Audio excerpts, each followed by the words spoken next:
خوب جانتا ہے کہ خرابی کرنے والا کون ہے اور اصلاح کرنے والا کون، اور اگر خدا چاہتا تو تم کو تکلیف میں ڈال دیتا، بے شک خدا غالب اور حکمت والا ہے۔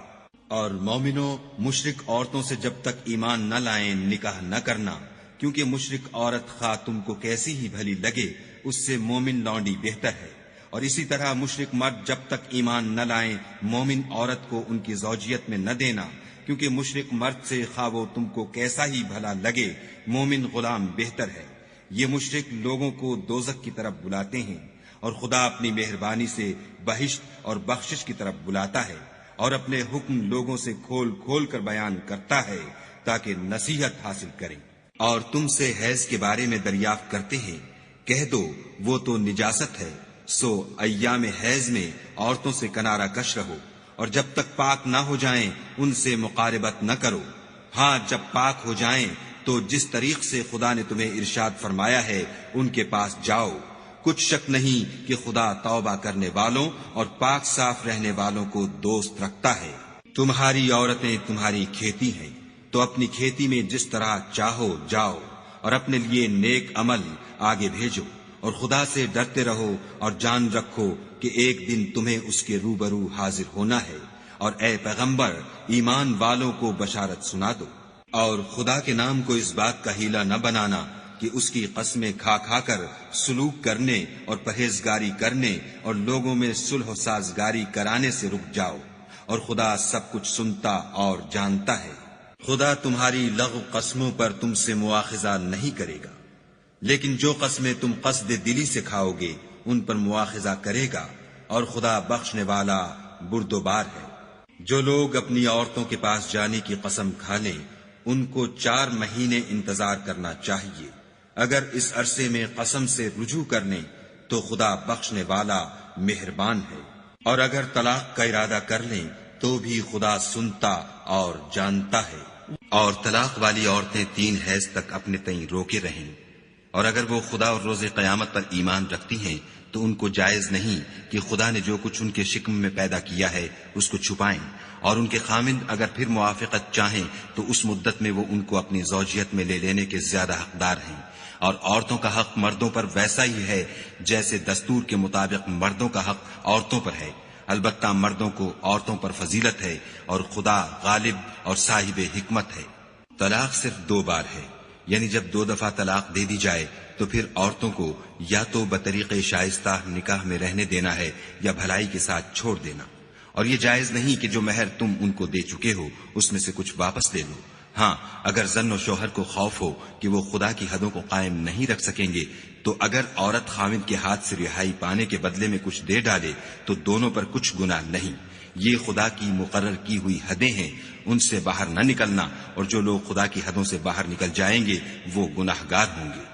پھر اگر شوہر 2 طلاقوں کے بعد تیسری طلاق عورت کو دے دے تو اس کے بعد جب تک عورت کسی دوسرے شخص سے نکاح نہ کر لے اس سے پہلے شوہر پر حلال نہ ہوگی۔ ہاں اگر دوسرا خامند بھی طلاق دے دے اور عورت اور پہلا خامند پھر ایک دوسرے کی طرف رجوع کر لیں تو ان پر کچھ گناہ نہیں، بشرطے کہ دونوں یقین کریں کہ خدا کی حدوں کو قائم رکھ سکیں گے، اور یہ خدا کی حدیں ہیں، ان کو وہ ان لوگوں کے لیے بیان فرماتا ہے جو دانش رکھتے ہیں۔ اور جب تم عورتوں کو 2 دفعہ طلاق دے چکو اور ان کی عدت پوری ہو جائے تو انہیں یا تو حسن سلوک سے نکاح میں رہنے دو یا بطریق شائستہ رخصت کر دو، اور اس نیت سے ان کو نکاح میں نہ رہنے دینا چاہیے کہ انہیں تکلیف دو اور ان پر زیادتی کرو، اور جو ایسا کرے گا وہ اپنا ہی نقصان کرے گا، اور خدا کے احکام کو ہنسی اور کھیل نہ بناؤ۔ اور خدا نے تم کو جو نعمتیں بخشی ہیں اور تم پر جو کتاب اور دانائی کی باتیں نازل کی ہیں جن سے وہ تمہیں نصیحت فرماتا ہے ان کو یاد کرو، اور خدا سے ڈرتے رہو اور جان رکھو کہ خدا ہر چیز سے واقف ہے۔ اور جب تم عورتوں کو طلاق دے چکو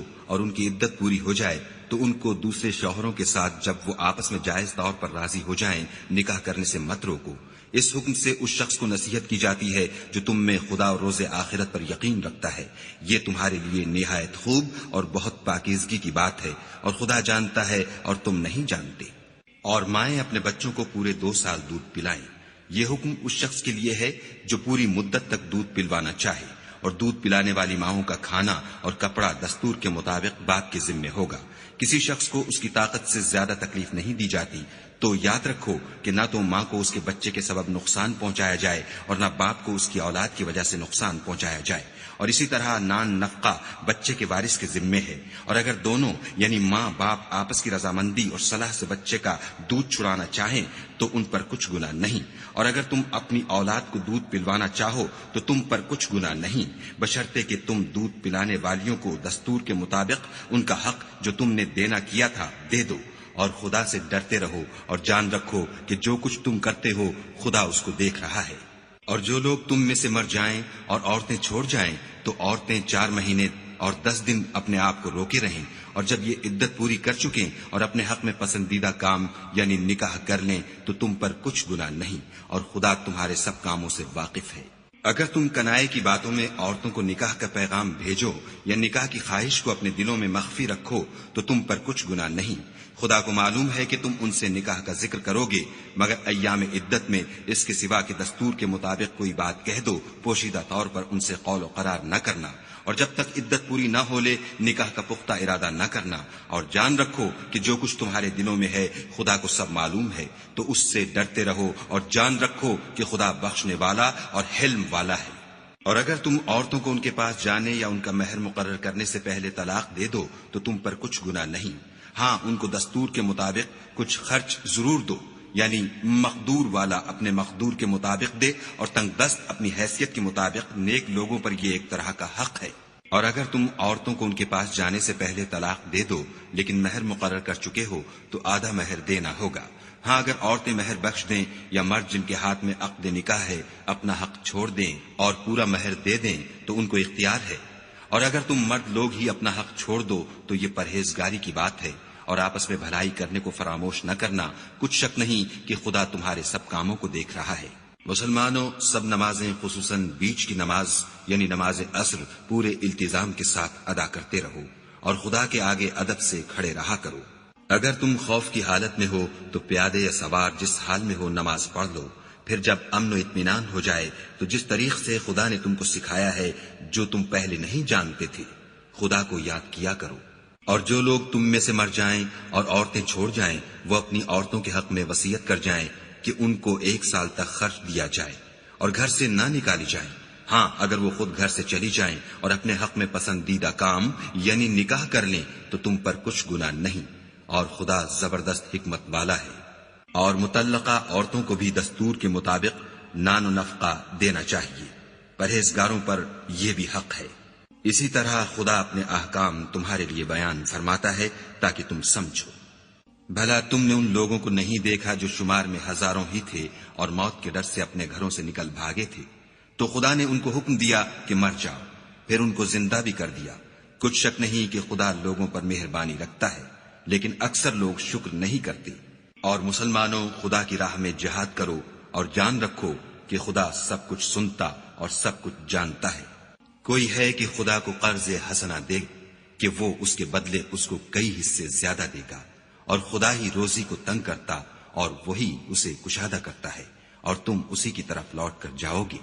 بھلا تم نے بنی اسرائیل کی ایک جماعت کو نہیں دیکھا جس نے موسیٰ کے بعد اپنے پیغمبر سے کہا کہ آپ ہمارے لیے ایک بادشاہ مقرر کر دیں تاکہ ہم خدا کی راہ میں جہاد کریں؟ پیغمبر نے کہا کہ اگر تم کو جہاد کا حکم دیا جائے تو عجب نہیں کہ لڑنے سے پہلو تہی کرو۔ وہ کہنے لگے کہ ہم راہ خدا میں کیوں نہ لڑیں گے جبکہ ہم وطن سے خارج اور بال بچوں سے جدا کر دیے گئے۔ لیکن جب ان کو جہاد کا حکم دیا گیا تو چند اشخاص کے سوا سب پھر گئے، اور خدا ظالموں سے خوب واقف ہے۔ اور پیغمبر نے ان سے یہ بھی کہا کہ خدا نے تم پر طالوت کو بادشاہ مقرر فرمایا ہے۔ وہ بولے کہ اسے ہم پر بادشاہی کا حق کیوں کر ہو سکتا ہے؟ بادشاہی کے مستحق تو ہم ہیں، اور اس کے پاس تو بہت سی دولت بھی نہیں۔ پیغمبر نے کہا کہ خدا نے اس کو تم پر فضیلت دی ہے اور بادشاہی کے لیے منتخب فرمایا ہے۔ اس نے اسے علم بھی بہت سا بخشا ہے اور تن و توش بھی بڑا عطا کیا ہے، اور خدا کو اختیار ہے جسے چاہے بادشاہی بخشے، وہ بڑا کشائش والا اور دانا ہے۔ اور پیغمبر نے ان سے کہا کہ ان کی بادشاہی کی نشانی یہ ہے کہ تمہارے پاس ایک صندوق آئے گا جس کو فرشتے اٹھائے ہوئے ہوں گے، اس میں تمہارے پروردگار کی طرف سے تسلی بخشنے والی چیز ہوگی، اور کچھ اور چیزیں بھی